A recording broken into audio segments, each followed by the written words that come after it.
Hi, this is Nick Reese here, about to go through my updated chart book on the Fed. So starting here with the Fed estimate of the normal longer run rate. So that comes from the dot plot on the summary of economic projections. They project year-end values for 2018, 2019, 2020, and then a longer run rate. And this is thought of, I think, as the Fed's collective best guess on what what's called the natural interest rate is. It's the median point of the Fed estimates from all of the Fed board governors and regional presidents, and there's a list of those individuals at the end of the chart book. But in any case, the median point is 3% for the longer run. You can see right now the Fed's at 175, and they're projected to do another 2 hikes this year and 3 hikes next year, at least according to their own dot plot. The market thinks there's a chance that maybe they'll do more than 3 this year, but market's only pricing in about 1.5 for next year. All right, so that sets up a nice framework for going through these charts. Powell's view, who's the chair of the Fed, his communication suggests that he is in favor of gradual rate hikes, which does seem to me something like 3 hikes per year, 25 basis points each, and so they would get to that 3% level, I guess, by the end of next year at that rate. All right, then.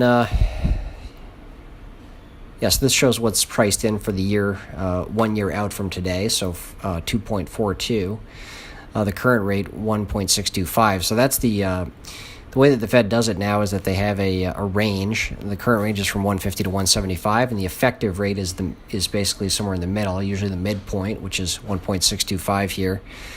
And the reason that I put that midpoint on the chart here is because the Fed funds futures are priced based off of that midpoint. So that's the most accurate comparison to make when we're looking at what's priced into the Fed funds futures.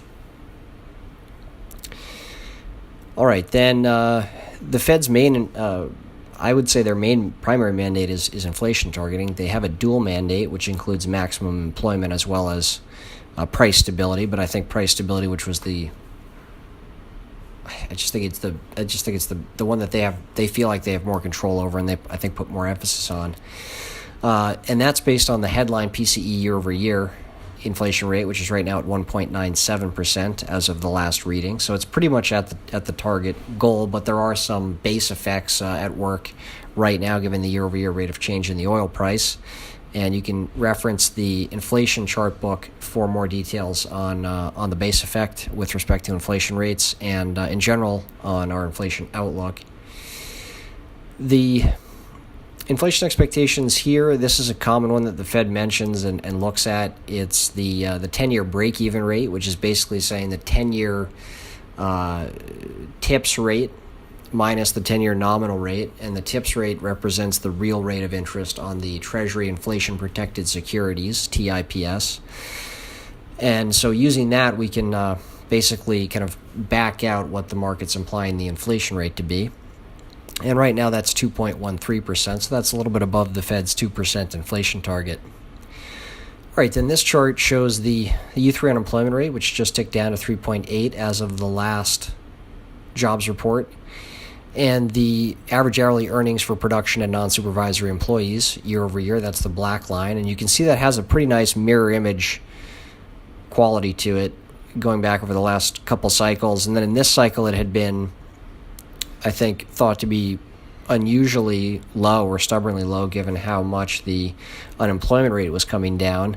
We finally now see that rate breaking higher, now at 2.8% year over year for the average hourly earnings change.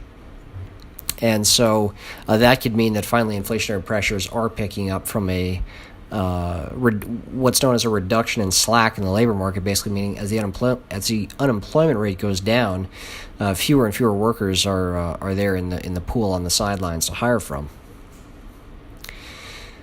Then this is a more kind of holistic look at the unemployment picture, because the U3 doesn't include certain other members of the populace. So you can see the black line is the U3, that's 3.8, and then a more broader reading of unemployment is the U6 rate. That's 7.6% right now. And you can see the definition provided there very concisely by Chair Powell in that quote inside the chart.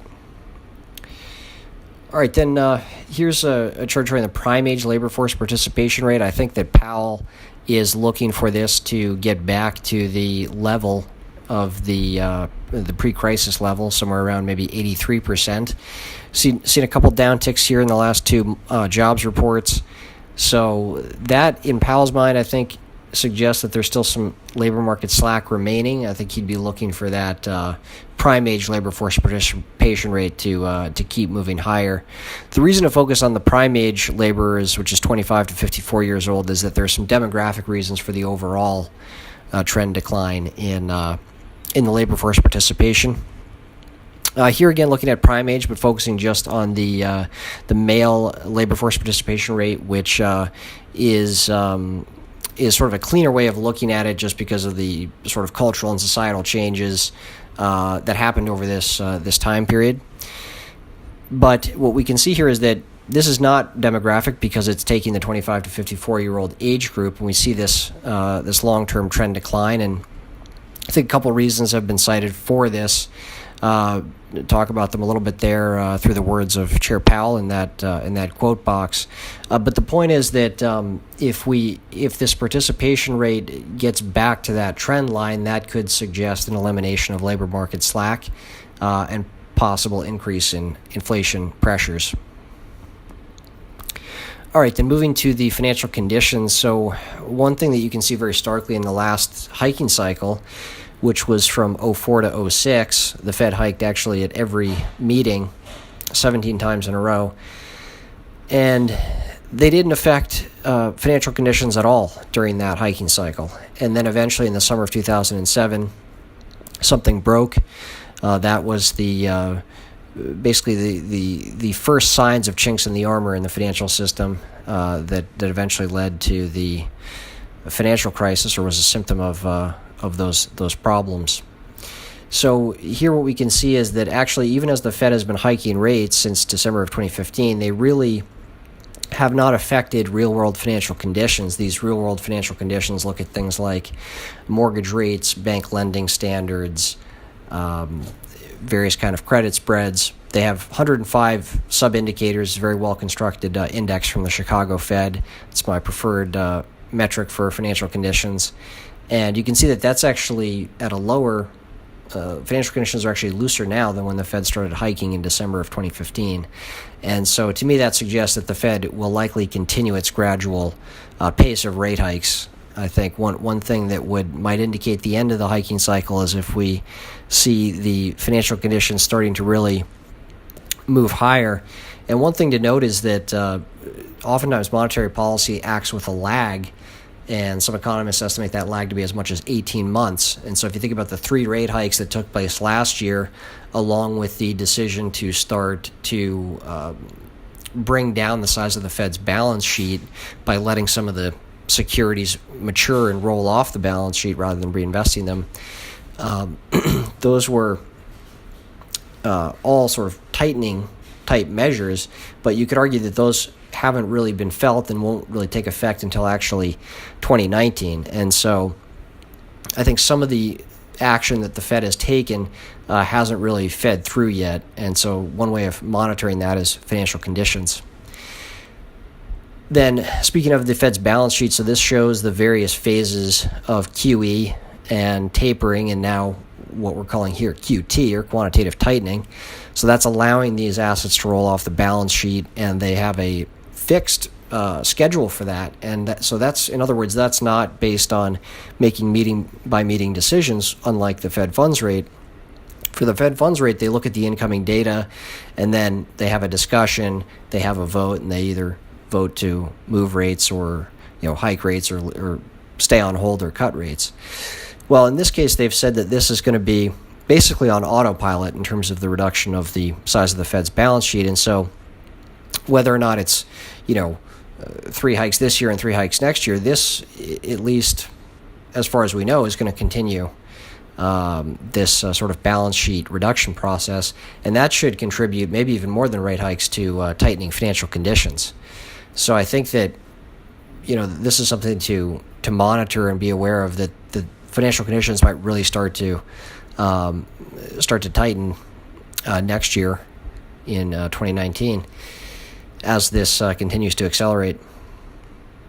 All right, then the Fed dot plot. This is basically all of the members of the Fed. I've got a chart down here called Who's Who at the Fed, and so all these individuals submit their summary of economic projections, which is here, also in the chart book. This is the table that shows the key macroeconomic projections that the Fed is basing their, in part basing their decisions on.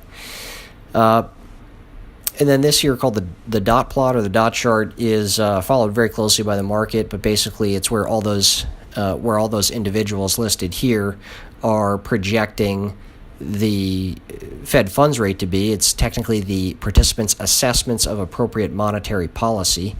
That is released quarterly, so the last one was in March, and we'll get an updated dot plot at this June meeting, which, as I said, the market will be very focused on taking a look at that. But the black line here connects the median dots. So for 2018, you can see the median projection is here, expected to rise three hikes to 2019, and then out to 2020, resting just below the 3.5% level. And then the longer run projection that was mentioned in the first chart is here at just below 3%, although when you're talking about the upper end of the target Fed funds range, that would correspond to 3%. And then the gray line is the market pricing based on Fed funds futures. And so that's the second chart that we looked at shows the Fed funds futures pricing for 1 year out.